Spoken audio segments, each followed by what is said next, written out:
It has now come the time in which we will have a little surprise for you. We're going to bring in Brett Manning, as we already mentioned, but we're going to have a little roundtable discussion, which means we're going to bring in Gavin McGuire, who is going to ask some pertinent questions and pick Brett Manning's brain. And so I'm going to bring in both of you gentlemen first. Welcome, Gavin. Hey, what's up, Jim? How's it going today? It's going well. Howdy, Jim. And Brett, there you are. All right, so why don't we get things rolling, and considering you made a trade yesterday, which I know you commented on the page, but just give us some color as to what you were looking at when you put this gold trade on, Brett. In context, it's going to be a longer-term trade, because I think you put this in the December futures, right, which is not the front month in gold. It actually is the front month. Oh, it is the front month? Oh, okay. Well, I'm mistaken in that. That way, but that's what, I like this time of year for gold simply because, you don't have any rolls. Once you get into August, you get to the December contract and you stick with it all the way through the year. Okay. I thought you were doing it because it was a longer-term trade and you wouldn't have to worry about the rolls, but I guess that makes even more sense. Yes, it kind of fits on all levels, and I've had this type of, I've had good experiences with this kind of neck of the curve with gold. Gold has a very strange pattern in terms of how it rolls through contracts, and there are other contracts, but people just some time ago just decided to jump to the December contract around August, and it's just stuck that way. So it becomes the de facto front month in August, the December contract. All right, well that works. Go ahead. Hey, Brett, the one question I had for you on the trade, I know you had mentioned it yesterday, but just maybe to clarify to anybody that's joining you, I was surprised to see the spread that you were getting in terms of your risk. I think it was 40 points that you had for the stop. So maybe just explain your thinking on that to people. I sure will. So gold can get nasty at the edges. The trade is predicated on the idea that we are roughly plotting out a bullish ascending triangle on the monthly chart if you pan way back, and that will also end up looking like a bit of an inverted head and shoulders when you look at like 5 years of data if we get back up to the 1350 level. So I've been for some time now waiting for a dump down between 1200 and 1250. I wanted to see us really wring out all the speculative interest. And if you look at the CFTC data that I put in the chart book, I posted it right along the bottom of a weekly chart for gold. You can see that there's only been a few times in the last 2 decades where we have seen the large speculative interest get down to almost zero. And we're there again, and in each of the prior 2 instances, it formed a key bottom. So as kind of an oscillator of, how much speculative fervor is around gold, right now we've pretty much emptied out that market in terms of speculative interest. And the other reason why I left such a wide stop, so it is downtrending. So there's one reason. It's downtrending. It can get nasty at the inflection points in downtrends. So I'm giving it lots of room with small size just to make sure that I get something in the game now, and that it really has to prove to be a dramatically different market than I think it is for me to get stopped out. And if I get stopped out, I will have the same loss that I would have on a full-size position with a 10-point risk, which is my standard entry in gold. So I'm risking the exact same amount of money, but giving it much more room. And the other reason is because there is an area on this chart that goes back a few years, around 1180 to 1182, that is the critical point of a crash that happened in October of 2014 where I was short gold, and it's really one of the most profitable positions I've ever had. I was short gold from above 1300 and held it all the way down, and then increased my position size on the night of the crash right at about 1185, and we came into the open in Europe, and as soon as we got German markets open, European markets open, the bottom fell out and it dropped about 40 points in about 15 seconds, which is the best 15 seconds I've ever had financially. I'll tell you that. And I had loaded up. I'd gotten really big. I had like 50 contracts, and the bottom dumped out, and it was huge for me. So, but that point, that level that it dropped through, that 1180 to 1185 area, had been a really important level along underneath several lows from the crash in 2013 and a check of that level, and it just really defined this chart. And the way that it reacted around that level the night of that crash, that was that sort of trapdoor, has always kind of created an impression for me, and it's checked down since then several times where that level has played a huge role. So given that level, such an important level, is just 20 handles below right now, it's not impossible that somebody could really start gunning to see if they can trigger that thing again. So, I've got enough room on it now where I think that there's so little speculative interest crowded into this that somebody would literally have to short it down there. And in my experience, when you do that, you're just setting up a big squeeze on the other side of it, going to maybe, 3 or 4 handles below it, and then pivoting, turning around, and squeezing somebody out who's been trying to gun for it. Low probability possibility, but I wanted to include it in the way that I framed this setup. All right, so how do you factor your dollar into this trade? Because I'm assuming that's got to be one of the bigger headwinds. You got the positioning in your favor, sentiment I would say you have in your favor, but obviously perhaps it's the downward trend that you mentioned before, the dollar against you. So how do you factor those into this? Yeah, that's the real sticking point, and why I've held off on putting this trade on for so long.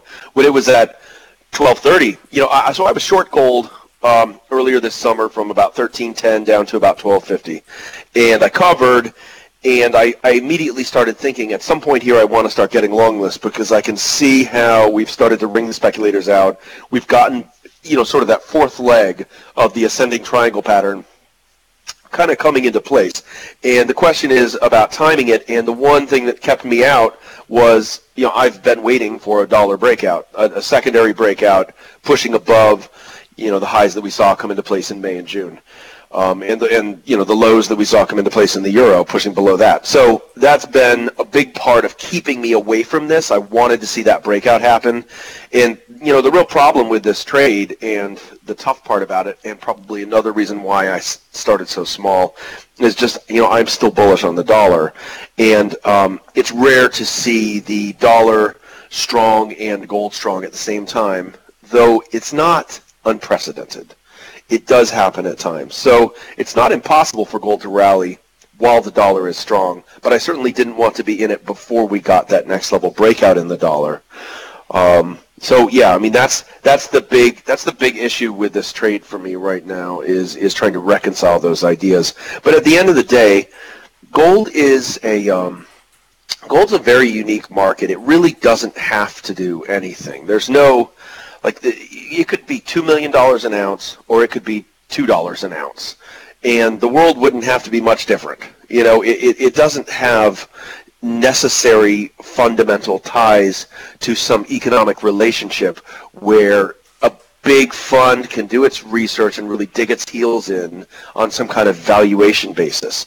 Gold is, in large part, very arbitrary in terms of where it prices, and so that's one of the reasons why I like trading it, because it isn't bound by those sorts of factors, and it can morph into different types of markets at in different contexts. So, most important thing is that nobody is geared up long gold on a speculative basis at this point, and that the long-term pattern makes sense to me. So, we'll see how the jigsaw ends up fitting itself together, but I feel reasonably comfortable with putting it on here. Brett, just as a follow-up, what would it take for you to add to this position? What are the conditions in which you would say, okay, now I see that my thesis is beginning to play out, now I want to begin to load up on this? Resiliency would be the best way. So let's say the dollar breaks out much bigger again tomorrow, and let's say we get a tweet by Jeffrey Gundlach saying he's giving up on gold, and let's say gold closes that day slightly higher. I would buy more. That would be the best way to get me in more. Otherwise, it's going to be about tone and tape and pattern, just the feel of how it's trading. And obviously, as I said before, it's in a downtrend. So the initial entry is not based on tone and tape. It's based on, factors in terms of its exposure profile. So I know conditions are right for it to start trading in a resilient way now, because there's not a lot of weak hands left to kick off the bus. So I don't understand where the selling would come from. at this point, given where producers are, given where everything is situated. I can see how it will start to look resilient and how the tape may start to look better. So I've got a little toe in the water, and if I start to see it acting right, it acting better, either because of resiliency in the face of factors that should be knocking it lower, or just in terms of day-to-day feel of the tape. It's just going to be a judgment call. And when I manage these sorts of positions, I'm not part of the school that adds on declining prices. That's just, some people that works really well for them. For me, I like to, if I get a toe in the water like this, if it goes down to 1190, I'm not going to add there. And I'm going to add when it comes back up through 1205. When I start to see it acting better. And sometimes that can burn you in a really erratic market with a lot of headline drivers. Probably one of the reasons why I like to steer clear of the headline minefield kind of market. But I like to add to things that are working. That's just kind of been something that I'm most comfortable with. And if it starts working and it starts acting right, and especially if it starts showing resiliency in the face of possible bear factors, then it will be pretty easy to add to. And I'll probably tighten up my risk as I do. Okay, and just one more to that. I know you most likely have handicapped a time frame scenario. I know anything could happen and things could, with headlines, let's set that aside. In the way that you have structured this trade, what is the type of time horizon that you're kind of looking out for in this? Yeah, so it would make sense to me for this to start to move higher, and by the end of the year, early next year, be sitting at 1350 to 1360. So this is a position where I may have to roll it into a next year contract, because I think one of the things that's compelling about this is I think that if it does start to act right, if we do start to see that next leg of that ascending triangle come into construction, and start to appear on the charts, then all this is a big breakout setup with the trigger line, the bull trigger line being around 1360. So if I'm in with a cost basis of 1225 after adding to things a couple times, and we see it up 125 points above that, I'm going to be in a tremendously powerful position with this and able to ride it to 1400. Who knows how long this exposure may be. I may need to convert it into some different form, but right now that's sort of getting ahead of myself. I think that this is not a week or two position. This is something I started talking with you about actually in February and March, as something I thought we might see a shakeout down through 1250 that would be time to start to buy gold for a longer term holding. So this is the first kind of foray into that idea. All right, and I'm glad you brought that up, because I think it's definitely important, it's always important really, to make sure that the listeners have a scope of the time horizon in trades, and this is not, like you said, it's not a day trade, it's not a week or two, this is a longer term position for you, something that you've thought out for quite a while. You and I have really broke this one down. I remember asking, hey, why aren't you trading gold anymore? And you're like, it's just not setting up. So now that it has, it definitely need to make sure that people are aware that, hey, this is going to be a project, if you will, and a lot of analysis and a lot of breakdown for this one to turn out. So just I appreciate that. I'm sure the listeners do as well. Sure. All right, Gav, where do you want to go on next? I guess puts forward thinking on the dollar would be of interest for me, because I know that's obviously playing a pretty major factor in there. I know you're looking for, it sounds like you're looking for continued dollar strength, but I'd be curious at where you see this playing out over the next couple of months with obviously the central banking going on as the backstory here. Yeah, sure. So the big picture for this to me is there's lots of factors that are minor factors. I think Turkey is a minor factor. I think a lot of short-term headlines are minor factors. I think what we're watching happen with the dollar, generally speaking, is something that you and I have talked about quite a bit as the sort of reemergence of a policy divergence trade that I see as being intimately connected to the fact that the United States, there's two things, really. There's two things. So the United States has the ability to do effective fiscal stimulus, and we're doing it. And the second thing is the United States has the will to do effective fiscal stimulus at this point in the cycle. Now, I could see it being something where traditional economics would suggest that Japan doing fiscal stimulus at this point in the cycle is reasonable. They're still falling short of their inflation targets, and there's not a self-reinforcing, self-perpetuating feedback loop of economic growth that's been set off there that's organically providing for targeting what their goals are economically. So the policymakers there would be within a traditional framework to suggest amplifying any form of stimulus until they start to see that kind of process take hold and they're able to extrapolate toward whatever their objectives are. In the United States, we're doing fiscal stimulus with unemployment under 4%, which is very strange. And, if you look at it just as like a political move, or if you look at it as a long-term structural change in our tax code because our tax code was flawed and we're righting that wrong, that's fine. That's a reasonable way to approach that answer. But you can also look at it as fiscal stimulus. And fiscal stimulus is rare at this point in the cycle. So to see not only there being a policy divergence for other reasons, for organic economic reasons, in terms of how the United States is performing relative to most obviously Europe and Japan, and then the United States using its trade policy to essentially undermine the cycle in China at the same time, you're taking the three biggest economic zones in the world, other than the United States, and on a comparative basis, given fiscal stimulus in the United States, there's just no contest. So if you pan back to that sort of bird's eye view, you have the United States amplifying its cycle, pulling future growth forward to the present, and kind of hitting the afterburners here to try and move from a 2 to 2.4 kind of growth to a 3 to 3.4 kind of growth. And the Fed is just, they've got to respond. And with Donald Trump provoking that kind of notion of the independence of the Fed at the same time, you're going to get a very different interest rate path than you're going to see in a lot of these other economies. So, and Europe doesn't have the ability to do fiscal stimulus. So there's all of these factors kind of coming together to suggest that, I believe, if you just kind of take a step back, how are you going to get a weak dollar in that kind of environment? I just can't imagine it. So, it makes it a kind of, the fact that you still have net long spec interest in some of these other currencies just provides that opportunity for this to feed on itself a bit. I don't know an exact level, but that's the general tone for me.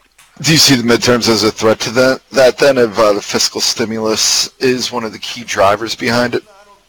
I mean, it depends on, it's already going to have a certain impact heading into, first quarter, second quarter next year, almost no matter what. And how long would it take to reverse that policy or to, and I don't even see, you're suggesting if the Democrats take the House that somehow we're going to revisit the tax reform bill?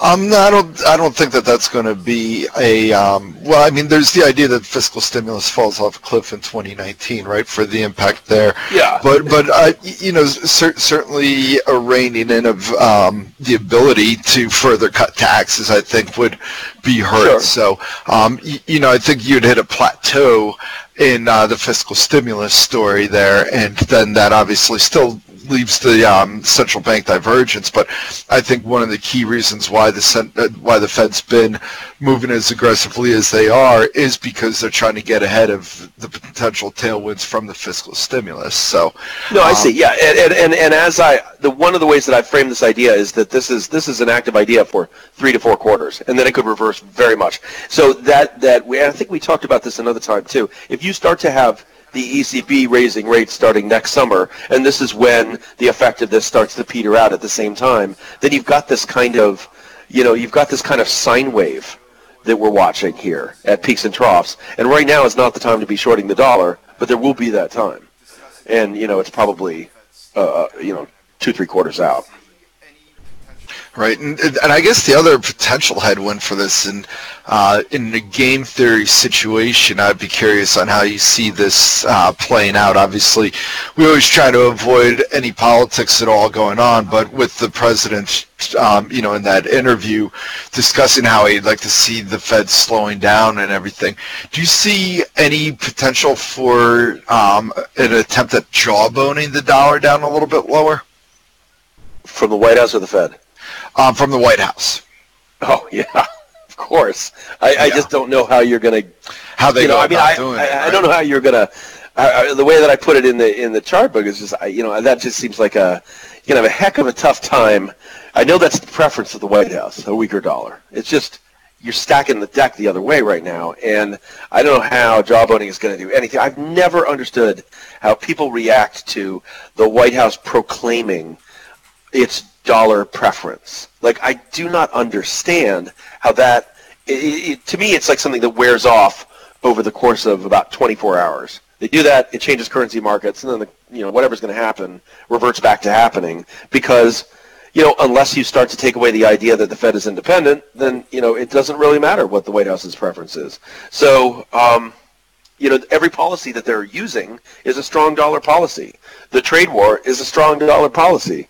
The fiscal stimulus is a strong dollar policy. So just saying that you would prefer that the dollar was weaker, if you back that up with policies, they're going to, create that, then that's fine. But that's just not been the case as far as I've seen. So I don't think that impacts a whole lot. And with the idea of questioning the Fed's independence, or at least throwing out there, I think the Fed shouldn't be raising rates. I think and you said this to me in conversation, and I completely agree with the way that you frame this, and I think it's the obvious conclusion at this point, is that this is setting up for a moment where if several quarters from now we start to see the economy dramatically weaken, then, all President Trump has to do is say, I told you, I knew what best to do, and the Fed screwed it up.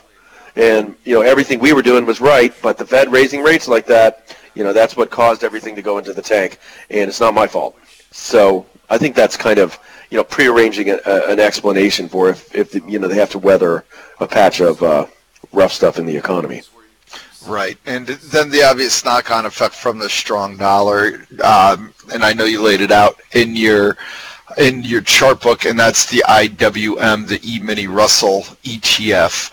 Yeah. Which you point out the triangle pattern that's forming out the tightening of the consolidation here. So is that one of the areas where you see a wise use of investment capital at the moment? I mean, if you're going to favor on market cap basis, I think for sure. If you've got this environment that is really favoring the domestic economy and undermining foreign economies, and you've got the tax stimulus in place at the same time, then I think that this looks like it looks like a symmetrical triangle with a bullish breakout coming into play and maybe starting to trigger today. All right. That does it for me on the dollar. I don't know if we're still talking a little bit about the currencies, about your thoughts on where you see the euro going from here. Obviously, that's slipping below, hitting a fresh 52-week low this morning, down below that 113.50 area. You see any support levels coming in here? Last time we talked, I said I thought that it would break under 114, and that the aggressively bearish view would be to test essentially the 110 to 111 area. It's tough to say how much of this is driven by the meltdown in Turkey and the idea that the banks there are exposed, but I've been relatively consistently bearish on this pattern since about 2 months ago, really, I think, when we started to hear the change in tact and change in tone from the ECB relative to what we saw coming into play with the Fed. So I think that this is still a cycle out of synchronization issue. You've got cycles in the United States versus major economies in the rest of the world that are just not synchronized. The baton has been handed off. The U.S. was doing its stimulus back until mid-2014, and then started to normalize, and it started to accelerate the growth, and then added fiscal stimulus on that to throw some gasoline on the fire, and it's working. And you've still got quantitative easing going on in most of the other major systems. So it's just out of synchronization, and I just think you're going to look for downtrends in a lot of these currencies versus the dollar that are going to be probably relatively persistent. But this is obviously accelerating more because of what we're seeing in Turkey and the possible exposure levels that we have in European area banks.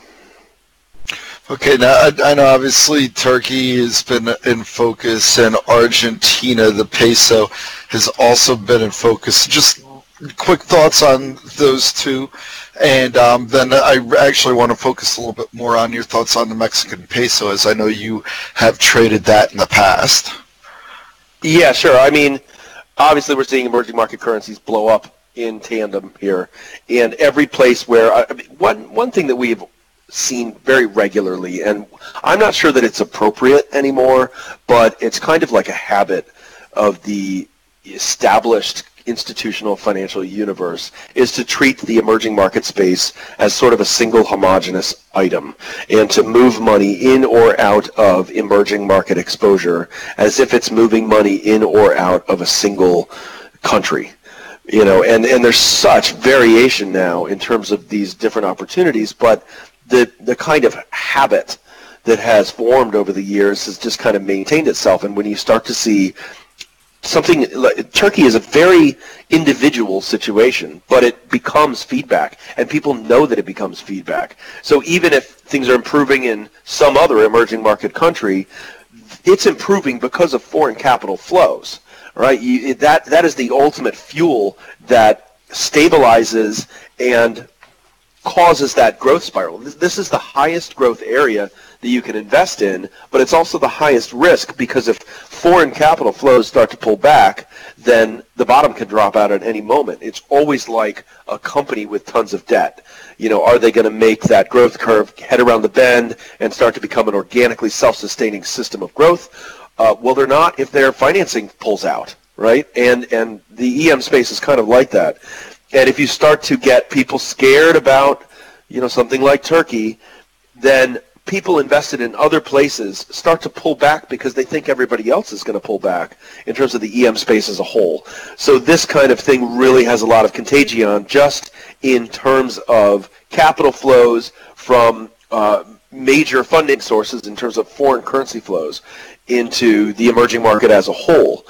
And I think we're seeing that in both directions. We're seeing the volatility really kick up there, and I think that that's going to be on display for quite a bit. And personally, my view on Turkey in general, I saw your purchase of the ETF, and I was thinking about doing the same thing, and I was talking to Scalp Trader about it, to Damon, and I just kind of realized that deep down inside, I feel like Erdogan has got to be out for that to be a definitely seems like that needs to be a step that's taken, but he's certainly consolidated his power, right? We kind of talked about how Xi Jinping has... But the comparison that I see is Hugo Chavez. To me, Erdogan is Hugo Chavez. He's just at an earlier stage. He is doing the exact same policies and practices, and he's just got better funding right now, and he doesn't have as much animus with the Western world, but that's, obviously starting to grow. But it's the same kind of just rampant populism and even taking over the central bank decisions, and his completely unfounded understanding of the relationship between interest rates and inflation and all of these absurd things, and building like what was a $400 million mansion on taxpayer money, and all of these kind of things. They just suggest that that's an unviable system while he's there. He's just going to keep doing this sort of thing, and it's we're going to end up with 50% or 100% inflation in a couple of years, and the economy completely, just in ruins. So I just feel intuitively like this is just sort of the first foray of this kind of blow up, and we're just going to see it repeat itself until the Turkish lira is just unmanageably wiped out. But perhaps I'm wrong. It seems like it's been his pattern gradually coming into place over quite a long time. And if they could just find a way to get to a new administration and a new direction, they have the makings of having a much better situation. If you look at Venezuela today and the way that that place has just completely fallen apart, that could be Turkey in 5 or 10 years. Yeah, well, you mentioned Chavez. He did reign for 14 years, so that could mean that Erdogan is in for a while longer. That's for sure. It certainly can, until it just becomes so obvious to everybody everywhere that the emperor is wearing no clothes and he's sitting in his $400 million mansion and making central bank decisions as inflation hits triple digits. We'll see where it goes. Just as a heads up, while we're talking here, the S&P is making its session highs, so just wanted to point that out to people as it comes in at 2842. So, Brett, in your chart book, one of the key themes for you is always positioning and to see how protective people are. And one of the things that stuck out to me was your comment on the robo ratio, in which you discuss a very neutral reading on robo lately despite a strong market. And I was just looking to see if you could expand on that comment a little bit, because obviously should be a relatively inverse correlation. So I'm trying to figure out, are you more surprised about the neutral reading in the robo, or in the fact that the market's able to remain strong despite this neutral reading?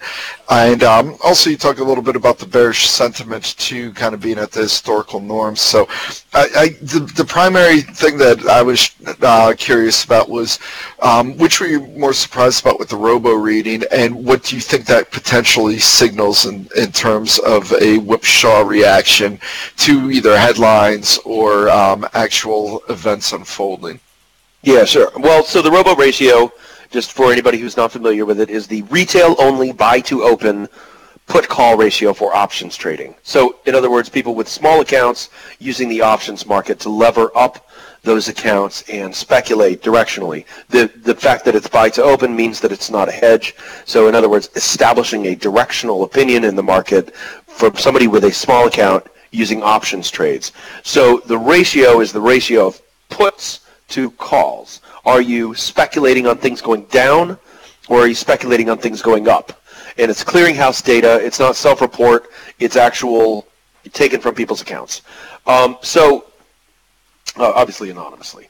But when you tend to have, if you look at the chart that I put in the chart book, at January, we were seeing some of the lowest readings that we'd seen in years, and it was one of the reasons why I started shorting the S&P around the end of January once we got past the FANG stocks, because essentially what that says is that there's lots and lots of people who have relatively small accounts, sort of non-professional but active market participants, who are all together as like a herd levering up their accounts on long side bets in stocks. And that's the sort of thing that you tend to see at important tops. And right now, we flicked briefly a couple times into something like extremes, and it's one of the reasons why I started looking at the possibility of shorting the NASDAQ toward the end of last month, and I ended up holding off on that. And one of the reasons is how we saw the market act, and then how we saw indicators like this evolve relative to that.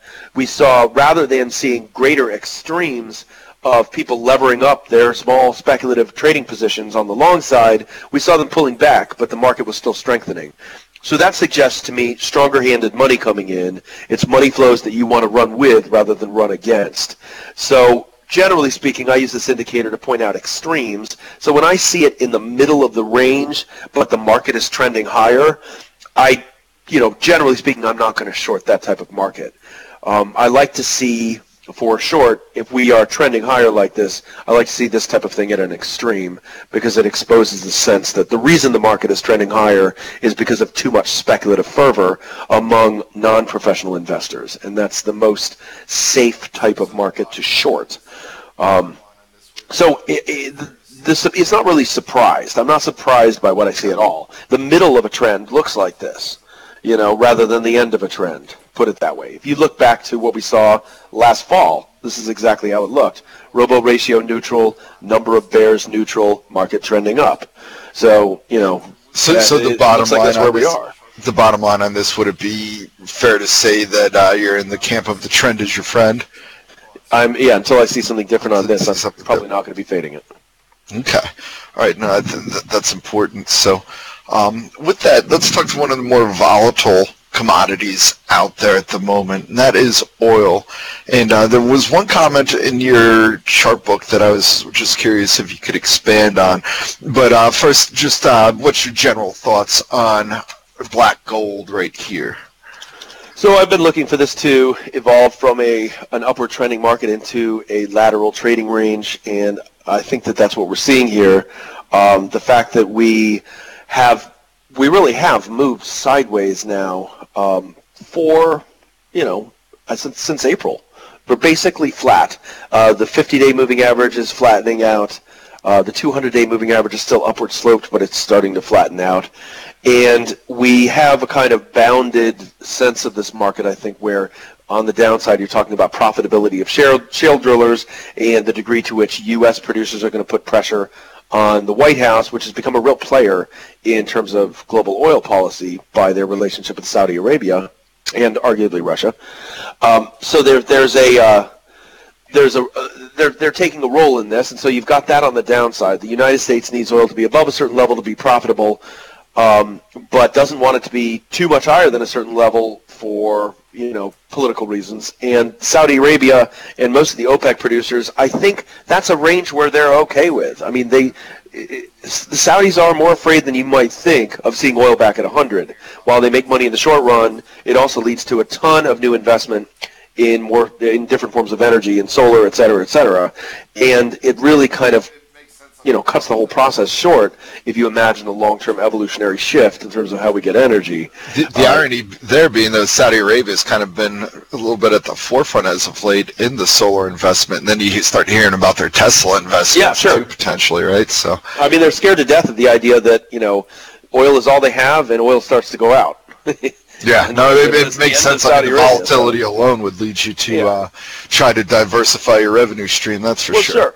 So if you imagine sitting in a room in Saudi Arabia saying, okay, let's talk about the long-term future. What are we going to do? The obvious two things to do are, invest in renewable energies and make sure that the price of oil doesn't go high enough that people start to go, man, oil really sucks. We got to find a new way. Those are the two things to do. You've got to kind of gradually convert where your interests lie, and at the same time you have to lengthen the runway or the glide path for oil being in its dominant status when you think on the order of decades. So, I think that's exactly what they're doing, and I think that carves out a nice range of 60 to 75-ish for oil. And the fact that we are midway in the middle of that range right now, and we are just underneath the 50-day simple moving average in the continuous contract for WTI, and we're just below the 50-day, which is now downward sloped on Brent. We're between the moving averages in both, and we're right in the middle of that kind of range. That suggests a little something about where we are. And the fact that, it's probably a sustainable range, I think is shown by the CFTC data. You've still got a ton of speculative interest sitting long oil futures right now. So it's not like, you're going to push oil higher by people getting excited and buying lots of oil. I mean, they're already sitting in there. So I definitely got the feeling from reading your notes, and certainly not trying to put words and definitely not trades in your mouth, but it felt to me like you were leaning a little bit more on the short side given the CFTC data there. Would that be a proper take from it, or? Yeah. Okay. Yeah, I mean, it just depends on how it sets up. I don't like signal-to-noise ratio right now, but if it sets up right, I'll be shorting oil, and I don't see myself buying it until we clear things out a bit, we explore the other side of that range, and then I think, if I see a lot of bearish sentiment readings and we're kind of at the bottom of that range I just talked about, then I'd probably look to buy it. All right, and there was one aspect that you touched upon in your chart book notes that it's very interesting part of it, and one that I think you probably can't do as much justice as you'd like to do given the space that you're limited to and the vast amount of assets you're discussing in the chart book, but the Syncrude outage and its impact on the backwardation for WTI. Could you explain that a little bit more? Well, yeah, I mean, so we've got an outage in one of the biggest oil sands producers that has been lingering on, starting to come back online bit by bit, and went out in June, I think, mid-June, And really just, you've got a very clear short-term factor here. Like, it's predictable that full production will come back without question there. So it's an issue of time. But, oil trades like that. The forward curve, there's expirations going forward. So a particular contract will stop trading before that comes back online. And we know that, if you're thinking about the world as it existed in early July, we know the contract that's trading front month there is going to have supply constrictions that just do not apply to, a contract 3 months out, as we understand the timeline for everything coming back 100% online. And that impacts the relationship between the price of oil in these two different contracts as it should. And what that does is that really, ramps the price up for the front month contract relative to the second month contract, and for a while the second month contract relative to the third month contract. So you're seeing this, and it's very clear that this is what's causing it, because you don't see the same thing going on in Brent crude. So it really should just be affecting WTI. So when you see WTI stretching out and the backwardation increasing there, but it's just over the months that have been released as the time horizon for getting Syncrude back fully online, then you know exactly what's causing that. And you can, to me, the most important thing is that cancels it out. If I saw backwardation stretching out like that, contract by contract, and there wasn't an obvious cause, then I've got to think about, some other implications there that suggest that we are seeing a tightness develop in the oil markets without a very specific cause that may become something that starts to spread out through the rest of the curve. And in that case, I would probably not be looking for a trading range right now, but instead be looking for a move to 90. But that's not the case. We know what's causing it, and there are also bottlenecks of other sorts, but they are also kind of shorter-term issues. But the majority of the M1, M2, and previously M1 through M3 steepening of the backwardation in the front part of the curve is just simply because, the oil that people had been in early June expecting to come flowing down the pipelines from Canada and, sitting in Cushing or heading out to the Gulf were not coming down from Canada suddenly. So it's just, suddenly the inventories get drawn way down further because there's that sort of chunk of inventory that had been assigned to oil coming from the pipelines heading down from Syncrude. And it's suddenly not coming through. But, it works its way through the system and people deal with it. All right. Then the last two pieces that I'm going to touch upon, going to use one as a segue into the other, and that's basically going to be looking at Dr. Copper and finishing up with China. But how are you looking at copper trade? I know you've been talking a lot about those mine strikes. I know I've been following FXC a lot, looking for an entry price, and been listening to a lot of their commentary, or FCX, I should say, sorry, yeah, right. Freeport McMoran, and looking for an entry, because I know they've been talking a lot about the supply constraints here, and you've been mentioning it with the strikes at BHP, who has the largest copper mine in the world, and then there's the issues at the Grasberg mine for Freeport, which is the second largest copper mine in the world, as they transform from above ground mining to below ground mining, where they're seeing costs really rising up quickly. How do you see copper here, and are you reading it more from the supply or demand side at the moment in terms of trying to figure out which direction it's going? Well, so I've got the charts, right, and that's one factor. And I've got the geopolitics, and that's another factor. And the charts relative to the geopolitics, which is almost a separate factor. And then the supply issues that you're talking about and how they fit into that picture. That's kind of the order of things to me. And the charts includes the dollar chart. So you've got a macro environment where the dollar's breaking out and China's breaking down, generally speaking. That's not a great context for copper over the immediate term to maybe the intermediate term, but it doesn't necessarily mean much about the longer term. And one of the telling things is to know that yesterday morning when we came in, to know that the possibility of a strike in Chile was looming, and it really wasn't rallying.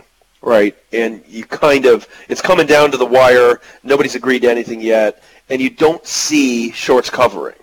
Was a little bit telling about who's scared in that positioning map right now, and it made it a little, it's a little bearish of an indication. And then you get I think I saw a press release at a BHP, I believe, earlier today. Talks have been extended anyways, and it seems like, the way that it was characterized there is it's sort of like they're just ironing out details at this point, which is the type of thing where you start to get pretty good confidence that these guys want to go back to work. And so, it becomes a feeling of, less and less likely that you're going to see this big strike headline catalyst. And if you take that out of the picture, then I think, recent support levels are going to fall. If I'm looking for an entry in copper, then I really start to think about how great it would be if I'm not exposed. Obviously, if you're exposed long copper, this isn't great.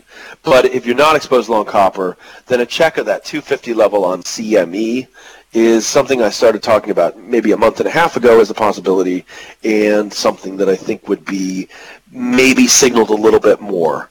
So right now, you have a picture in terms of positioning where, you're pretty flat. I mean, you're really flat. Now, copper does go through periods where speculators are very much net short. It's not like gold. Gold never gets net short. So copper, it really swings back and forth. And right now, you've got speculative interest sitting basically flat.